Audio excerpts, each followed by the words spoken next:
Aloha everyone, it's Ailani here. I just started working for Lyft again, and I wanted to share my experience with you all. This week, Lyft has some great bonuses that caught my attention.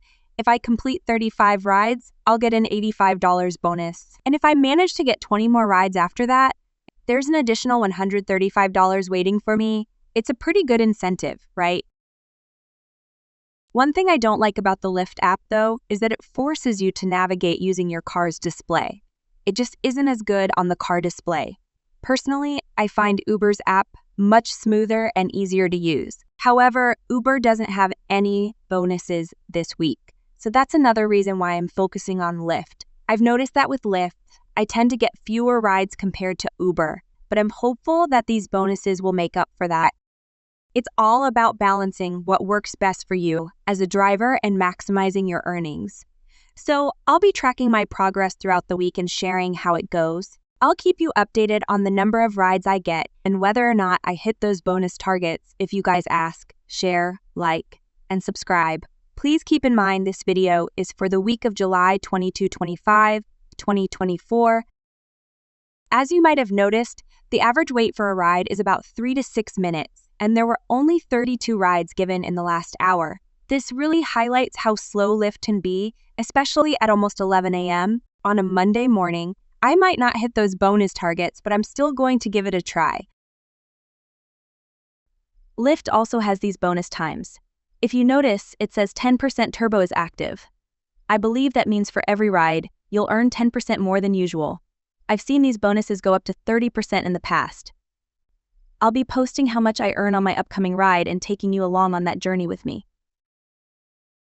Another thing you might notice is the spots on the map that have a time, like 1 minute here, 3 minutes there. I believe this indicates how long ago a ride was picked up from that spot, but it could also mean the average wait time for a ride in that area. If you know the answer, please be sure to write it in the comment section. I just never deemed it important enough to research it myself. If you noticed, the 1 minute spot turned into 3 minutes. I don't understand why or how this happens. So if you know, please be sure to let me know. One of the features I'll be testing on my rideshare apps is the location filters. I've had only bad experiences with Uber's location filters, which have made me late to my destinations.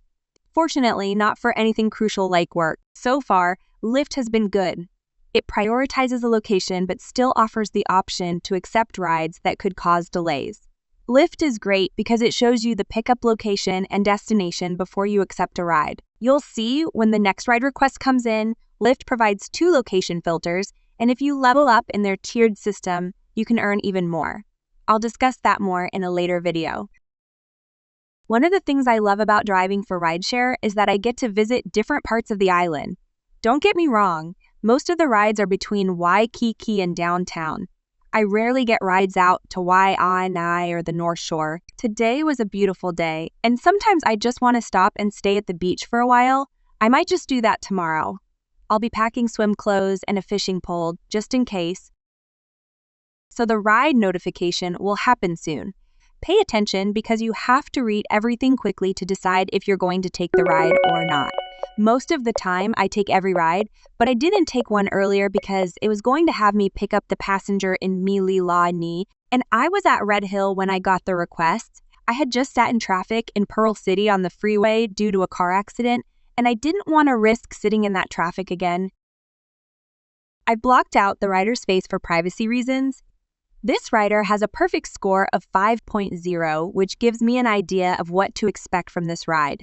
The app shows me the distance to the pickup point, how long it will take to get there, the distance from the pickup point to the destination, and the estimated time for that. What I like about Lyft, which is better than Uber, is that it tells you exactly where you're going before you accept the ride. Uber, on the other hand, only provides a general direction like northwest or southeast. None of the apps are perfect, but I think you'll like both of them for different reasons. So here I am taking the Pali exit to pick up the rider. What you're seeing on the app is not the navigation screen. The navigation screen is on the car's display. I'll create a future video where I use the phone as the navigation screen, but the issue with that is I won't be able to listen to my music. I'll have to switch to the radio because if I connect my phone, it will automatically switch the navigation to the car display. Q sir, Uber lets you choose between using the car display or the phone for navigation, and you can even use both screens simultaneously, which I find helpful because it doesn't matter which screen I look at. I'll get the information I need. Lyft, on the other hand, requires me to use the car display for navigation. So, Lyft, if you're watching this, please make it possible to navigate on the phone instead. Another thing I don't like about the Lyft app is that the pickup and drop-off locations are sometimes hard to read. Drop-offs aren't as bad because you can always ask the rider exactly where they're going and they can guide you. However, with pickup locations, you're on your own. You'll see that I had trouble finding the rider. To be fair, I wasn't feeling well, as I mentioned earlier, and I wasn't thinking at 100%. I'm going to drive past the turn, but I'll make a U-turn to go into the road. I'll turn around and wait for a few seconds, but since I wasn't sure if I was in the right area, I decided to drive onto the road to wait. In hindsight, I should have just waited where I was. Driving for rideshare will take you to places you've never been before on this island. Of course, today I wasn't feeling well, so I'll point out my mistakes to explain why I called it a day so early. Rideshare is not easy and can be extremely stressful at times, especially with demanding riders. If your driver is having trouble finding you, it's your responsibility to help them out if they can't locate you. You're the one who will be charged the cancellation fee. I once tried to pick up a rider but couldn't find them. I was at the pickup point they set up, and I got a message asking where I was. This annoyed me because they have the app and my location is shown on their end. I told her I was at the pickup point, and she responded, "Well, did you go up the ramp?" I didn't realize there was a second floor, so I found the ramp, drove up, but there was no rider waiting. I had to turn around in the parking structure, which was time-consuming. The rider started sending messages like, "Where are you?" and "Hello." I decided I didn't want to deal with that situation anymore, so I canceled the ride and she was charged the cancellation fee. Ironically, right after that, I got the same person for another ride, but I immediately declined it. Don't annoy your driver, because they'll assume that that's how you'll be when they pick you up and no one wants to deal with a difficult passenger. So I'm about to leave that road and park outside. We'll call that mistake number 1. Yes, Ilani will make some mistakes today. Let me know if you catch any others. I believe I made a total of 3 mistakes today. Admitting our mistakes is an important process for personal improvement. When driving for rideshare, you try to avoid certain errors. One of them is passing your destination. This can lead to problems because in some cases you may need to drive several blocks to turn around and return to that spot. It's better to go slow and avoid passing your destination.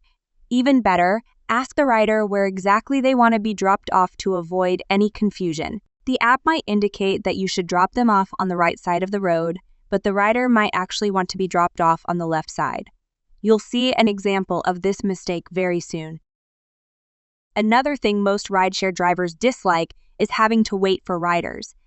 I can't recall the exact policy offhand, and it seems to vary between apps, but even if riders are getting paid to wait, it's not much, usually about 15 cents a minute. So for a full 5 minutes, we're only compensated 75 cents. Drivers typically earn more from trip distance or the number of trips completed. So whenever possible, try not to make drivers wait too long, especially on busy roads.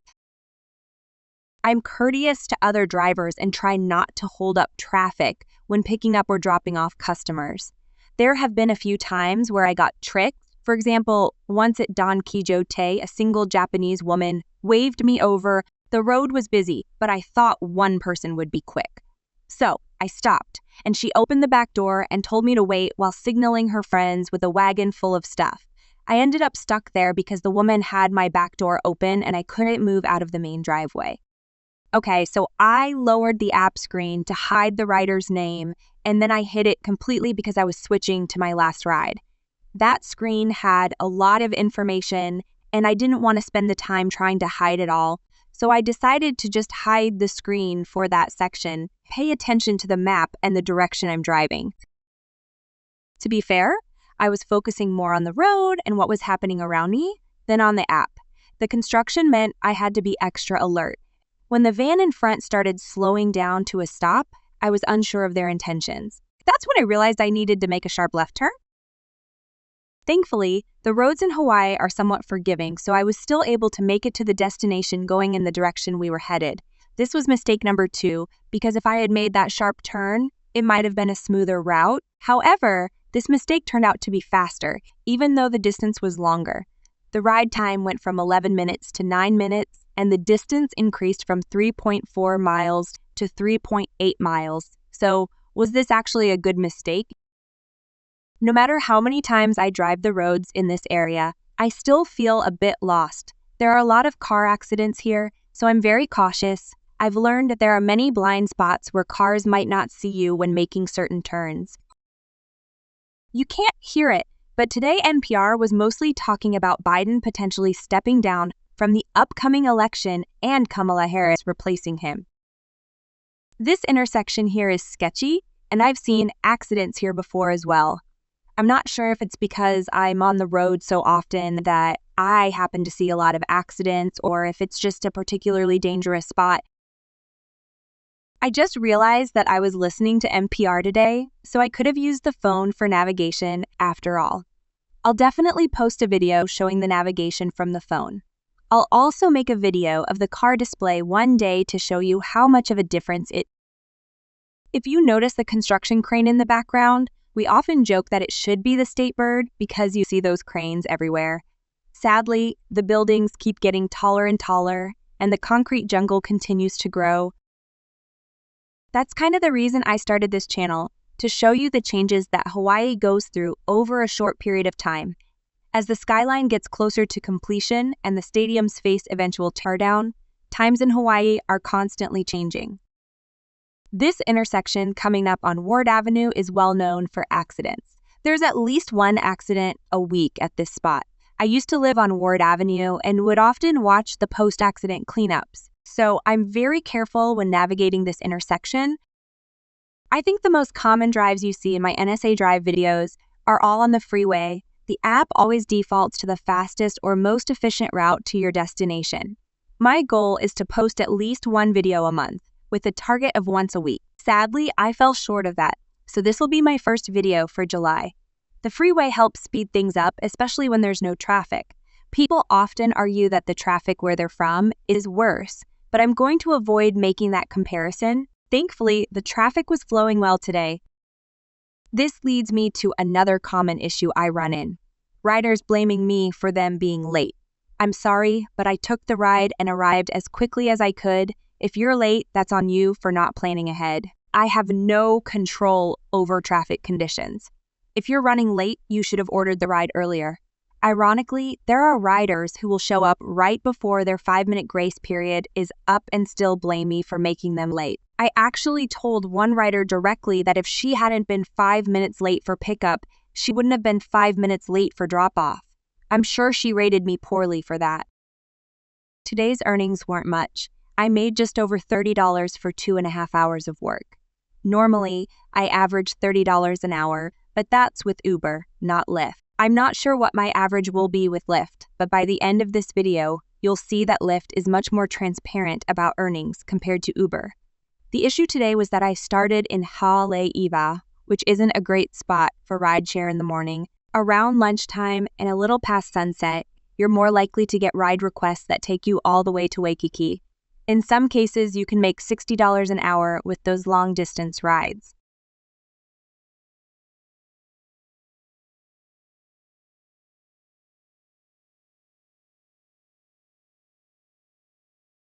Why did I miss this turn? I was listening to talk radio and was not paying attention. They were saying that every time a current president steps down from re-election, the incoming person has always lost. Apparently, this is the third time that this has happened in history.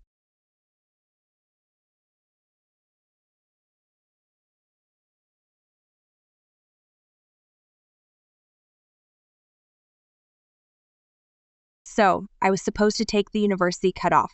I usually avoid the slow lane because cars trying to get on from the university often have trouble merging. The university exit is right after that on-ramp, and I missed it. You'll see the map change on the Lyft app. Thankfully, the time and distance weren't much more, and the rider understood. That was my third mistake. After that, I decided to call it a day. The time changed from 4 minutes to 6 minutes, and the distance increased from 1.1 miles to 1.6 miles. I wasn't happy about mistake number 3 because it was more about me not paying attention than being distracted. I should have stayed in the slow lane knowing my exit was right after the on-ramp. I just wasn't feeling myself today. To make myself feel better, I told myself it was the nicer drive of the two. The university exit is a roundabout where you only see the college, while the exit we took offers a different view, which you can see in the video. Let's break down how profitable this ride was for me. The upfront pay was around $8.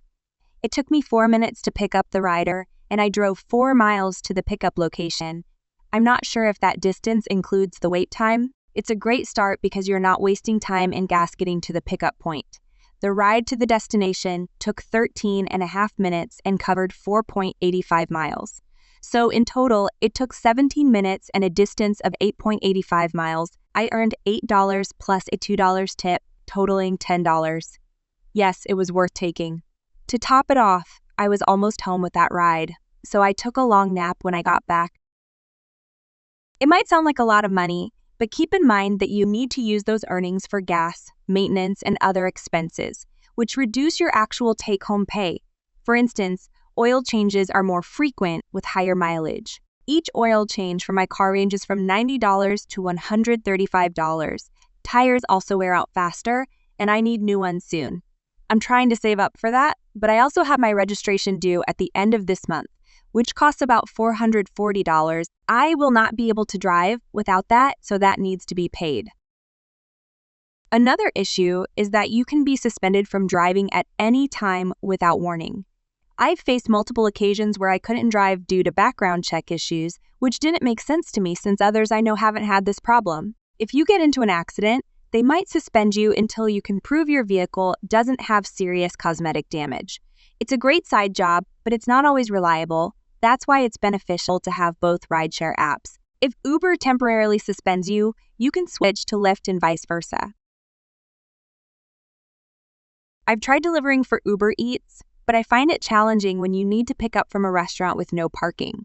You also often have to get out of your car and wait at the restaurant, which can be a hassle. I've heard plenty of positive stories from others, but unfortunately, my experience hasn't been as favorable. I also believe that as a rideshare driver, you should have some form of protective equipment. I carry a bottle of pepper gel, a knife, and an extendable baton. I've had strangers try to enter my car at a stoplight, so it's better to be prepared for those situations. When dealing with random rideshare riders, you never know what kind of person you're getting and what their intentions are.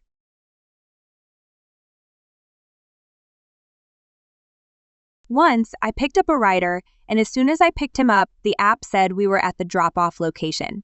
I mentioned this to him, and he snapped at me. I calmly explained that he must have put the drop-off location at the pickup location by mistake because that's what the app was showing. I have no control over the drop-off location. He started arguing until he noticed my dash cam in the cab. His tone and demeanor changed. He figured out the problem, and we were on our way. He then started telling me stories about how Uber drivers had done bad things to him. The scenarios he described seemed unrealistic. He claimed drivers were changing his pickup and drop-off locations. I didn't argue, I just let him talk. I felt like 80% of what he said was a lie. I should have saved that conversation. A dash cam is also a must-have when doing rideshare. The more evidence you have, the better it is for you. In a recent accident, I didn't even understand how it happened until I saw the dash cam footage. When I was reversing out of my parking stall, a car that had passed me while I was waiting to back out decided to reverse to try and get a parking stall, which was in my blind spot. I also have video of the person admitting fault, so my insurance should not be affected as much. As we come near the end of the video, this is where I have to do the mandatory request to like the video if you enjoyed it, comment on something you noticed, subscribe if you haven't already, and push that notification button to know when there's new content. Again, I am aiming for a minimum of 1 video a month, but I am trying to get 1 a week if possible. Not videos like this one. These will be once a month or so because of all the audio recording I had to do for the voiceover. Watch with me as Hawaii transforms in front of us. Imagine how much it has changed since the ancient days. Stay tuned to the end of the video for the screenshots of my actual earnings from this trip, showing how much went to Lyft versus how much went to me. If this type of video interests you, please support it. It does take a lot of time and effort to post even the simple videos. Be sure to find me on Instagram. Aloha. I'm a rideshare driver based in beautiful Hawaii. I've been navigating the island's roads from the bustling streets of Waikiki to the serene beaches of the North Shore and sharing my experiences along the way. When I'm not driving, you can find me exploring the island's hidden gems, soaking up the sun at the beach, or enjoying local culture and cuisine. I started this channel to give you a glimpse into the life of a rideshare driver in paradise. Through my videos, I hope to show you not only the stunning landscapes and vibrant communities of Hawaii, but also the realities of rideshare driving. From the highs of meeting fascinating people and discovering new places to the challenges of navigating traffic and managing rider expectations, I share it all with you. My goal is to create content that's both informative and entertaining. Whether you're a fellow driver looking for tips or someone curious about what it's like to drive in Hawaii, I aim to post at least one video a month, with more frequent updates whenever possible.